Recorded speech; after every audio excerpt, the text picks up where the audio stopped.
അർജുന നമ്മുടെ NVIDIA stock ഉണ്ടല്ലോ ആ സാധനം നമ്മൾ 5 കൊല്ലം മുമ്പ് $5 ഇപ്പൊ സാധനത്തിനല്ല $148. ഞാൻ മനസ്സിലാക്കിയ ഒരു കാര്യം എന്താണെന്ന് വെച്ചാൽ ഒന്ന് ഗെയിമിംഗ് ഇൻഡസ്ട്രി അത്യാവശ്യം നല്ല രീതിയിൽ ബൂമായി വന്നുകൊണ്ടിരിക്കുകയാണ്.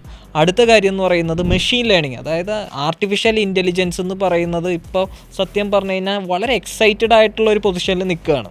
ഇപ്പോൾ OpenAI പോലുള്ള കമ്പനികൾ സോറ പോലത്തെയും ഗൂഗിൾ ആണെങ്കിൽ ജെമിനി പോലത്തെ മോഡലുകളെല്ലാം ജനറേറ്റ് ചെയ്യുന്നത് ഇത്രയും ഹൈ പെർഫോമൻസ് ആയിട്ടുള്ള AI പ്രോസസ്സിംഗ് യൂണിറ്റുകൾ നമ്മളുടെ മാർക്കറ്റിൽ ഉള്ളത് കൊണ്ടാണ്. ഇപ്പോൾ NVIDIA ഗ്രാഫിക്സ് കാർഡിലെ ക്യൂഡാ കോർ ആവട്ടെ, അല്ലെങ്കിൽ അവർക്ക് സെപ്പറേറ്റ് മെഷീൻ ലേണിങ്ങിന് വേണ്ടിയിട്ട് സെപ്പറേറ്റ് പ്രോസസ്സേഴ്സും അതിന് വേണ്ടിയിട്ടുള്ള കമ്പ്യൂട്ടേഴ്സൊക്കെ ഉണ്ട്. അപ്പോൾ ഇതെല്ലാം അവർ നല്ല രീതിയിൽ റിസർച്ച് നടത്തി ഡെവലപ്പ് ചെയ്ത് നമ്മളുടെ ഈ മെഷീൻ ലേണിംഗ് അല്ലെങ്കിൽ AI പോലുള്ള ടെക്നോളജികളുടെ ഡെവലപ്മെൻറ്റിനെ കുറച്ചും കൂടി ബൂസ്റ്റ് ചെയ്തു.